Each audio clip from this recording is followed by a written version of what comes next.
विशेष प्रकार का, जब भी हम इस मंत्र का जाप करते हैं मृत्युंजय मंत्र, तब वातावरण में एक हमारे आसपास, हमारे अंदर और हमारे आसपास का जो वातावरण है उसमें एक विशेष प्रकार का कंपन उत्पन्न होता है, यानी कि वाइब्रेशन जो उत्पन्न होती है, जो क्या करती है हमारे आसपास की सारी नकारात्मक ऊर्जा को, शक्तियों को खत्म करके हमारे अंदर पॉजिटिविटी लाती है, जिसको नेगेटिविटी और पॉजिटिविटी हम लोग जितना बहुत ज़्यादा सुनते हैं, तो उससे वो जो नकारात्मक ऊर्जा है वो स्वतः ही दूर हो जाती है। इसीलिए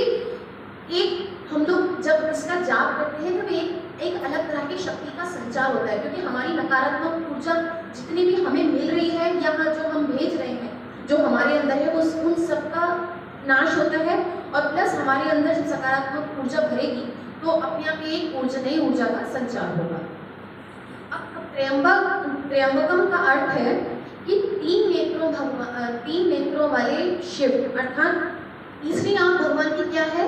अंतर्ज्ञान और विवेक का प्रतीक है, जो कि क्योंकि हर किसी के पास वो तीसरी आंख नहीं होती, हर किसी के पास है यदि हम सूक्ष्म रूप से देखें तो, लेकिन प्रकट सिर्फ भगवान के पास ही होती है। तो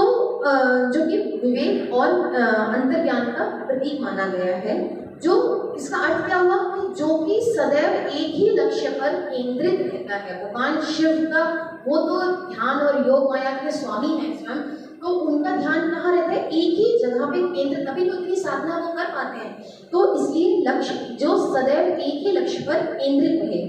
क्योंकि इसीलिए जब हम ध्यान करते हैं, जब हम ध्यान लगाया जाता है या हम किसी भी तरह का योगाभ्यास या कुछ भी करते हैं, साधना में भी हमको क्या बताया जाता है कि अपने यहाँ पे फोकस कीजिए, इस जगह पे फोकस कीजिए। ये क्या है, ये हम सबकी तीसरी आंख ही है यहाँ पर, लेकिन बस ये है कि कुछ बिरले लोग होते हैं जो कि उसको साक्षात उससे कनेक्ट कर पाते हैं।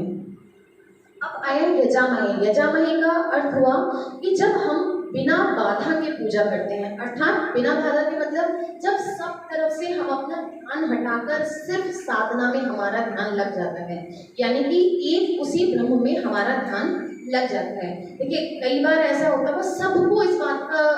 एक्सपीरियंस होता होगा कि कई बार ऐसा होता है, मान लीजिए दो लोग बात कर रहे हैं और मान लीजिए मेरे से कोई बात कर रहा है और तो सामने मैं अपनी बात सामने वाले को बता रही हूँ, सामने वाला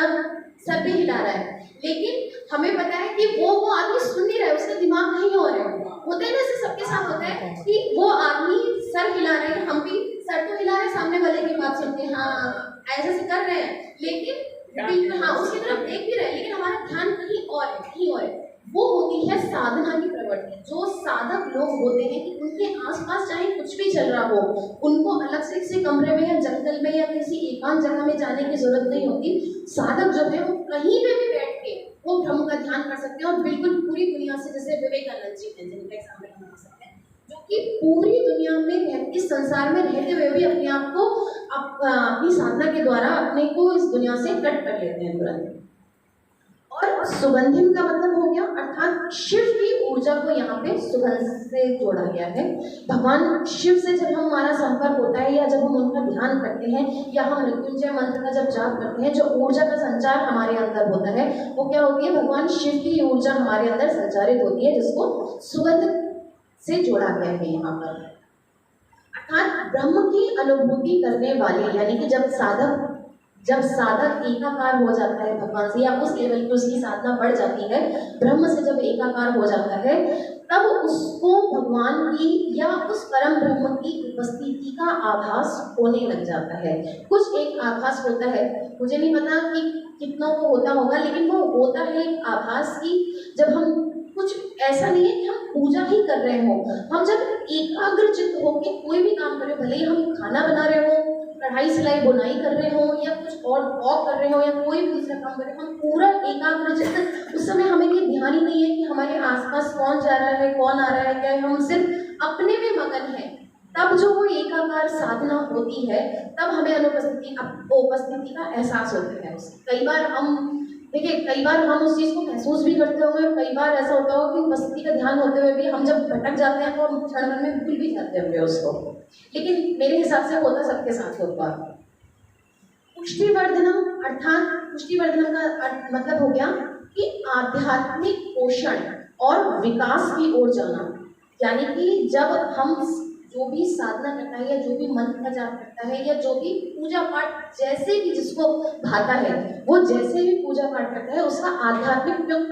पोषण का मतलब क्या होगा कि अपने सारे विकारों को निर्मल को हटाकर निर्मल मन और बुद्धि को करना, वो हमारा क्या हो गया आध्यात्मिक पोषण। तो हम